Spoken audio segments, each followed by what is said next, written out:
Selain menggunakan armada darat dan udara, jalan air juga menjadi sarana yang dipilih masyarakat untuk mudik, seperti yang terlihat di dermaga air bawah Jembatan Ampera.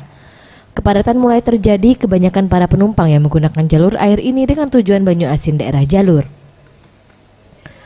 Ana, penumpang tujuan Banyuasin, mengaku sengaja menggunakan jalur air karena cepat sampai dan mengantisipasi kemacetan kendaraan. Untuk harga sendiri memang sedikit mahal karena berkisar 100 sampai 200 ribu rupiah. Namun dari segi efisiensi waktu menggunakan jalur air lebih tepat waktu. Banyuasin, jalur 16. Ya soalnya kalau naik travel itu kan lama, jalannya juga susah. Lebih cepat kalau naik sepeda. Kebanyakan masyarakat yang mudik melalui dermaga ini bertujuan ke daerah Makarti, Karangagung, dan Jalur. Tim Liputan Sriwijaya TV.